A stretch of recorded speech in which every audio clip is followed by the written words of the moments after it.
avec mon père, ma sœur, ma mère. Voilà, on est face à face, Ouais. Sarah. Et quand la mer est source On d'inspiration, regardait les ça donne enfants. une exposition formidable au Havre. Né de l'écume et des rêves. Rien que le nom de cette exposition fait rêver. Alors, si vous pensez que la mer inspire les artistes, Oui. toutes disciplines confondues, il faut voir ce que le monde sous-marin agit, comme le monde sous-marin agit sur eux. C'est-à-dire que, surtout au 19e siècle, et moitié 19e et 20e siècle, on ne connaît rien finalement du monde sous-marin, mais on l'imagine, on le fantasme. Vénus, sirène, les monstres marins. Alors, on les a vus à peu près dans tous les styles, tous les mouvements artistiques. Mais un jour arrive quand même cette espèce de nouvelle technologie, de science qui est l'océanographie. Alors, on se dit, est-ce que le savoir, la connaissance, la science va mettre fin à tous ces fantasmes qui ont tant inspiré, qui ont tant aidé ces artistes-là? Pas du tout. À partir du moment où on acquit en plus la connaissance, ça y est, là, on peut démultiplier Ça libère. tout. Ça libère complètement et on retrouve d'ailleurs jusqu'à l'architecture à quel point cette connaissance-là a aidé notamment dans l'art déco. Donc, je vous invite au Havre, au MUMA, Musée d'art moderne du Havre. André Malraux, allons-y.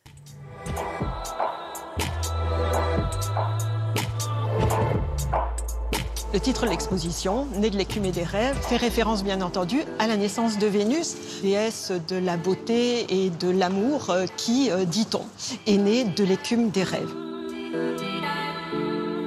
On va traiter dans cette exposition de la survivance de ces mythes antiques, mais surtout, en fait, au XIXe siècle, de la manière dont les imaginaires autour de la mer vont être profondément bouleversés sous l'impact des découvertes scientifiques.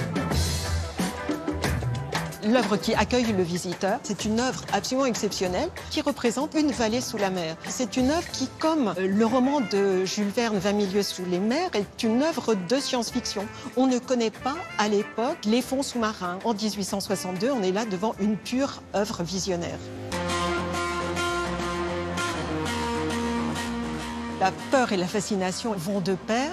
Les monstres marins pullulent dans la littérature, dans les arts plastiques depuis la plus haute antiquité. Alors certes, il y a encore les sirènes qui attendent leur proie, mais le monstre va peut-être changer en fait avec des nouvelles technologies, la photographie sous-marine, le cinéma aussi dans les années 1930 qui font émerger d'autres types de monstres marins.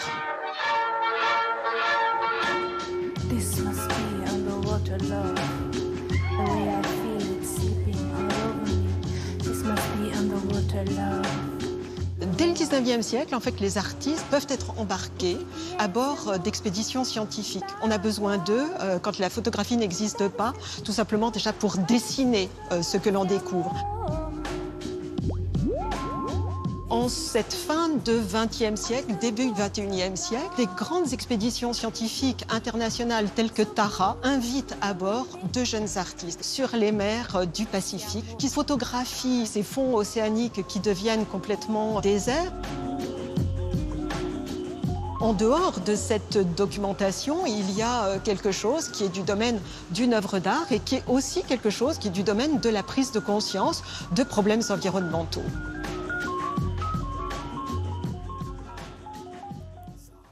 De l'eau comme ça qui sort. C'est magique. Hein. Du Alors, MUMA on au est, Havre. si vous voulez, sur du Brassailles, sur du Rodin, sur du Max Ernst, jusqu'à du Pierre et Gilles même. Et ça, jusqu'au 9 septembre. Voilà, au Havre. Magnifique. Si vous aimez les cette façon ports. de refermer son stylo, genre, voilà, Voilà, j'ai terminé fini. ma chronique. Je peux vous embrasser tout de suite. Merci beaucoup. Si ça vous fait plaisir, oui, parce Allez. que... Allez. Allez, Et salut. bonne journée.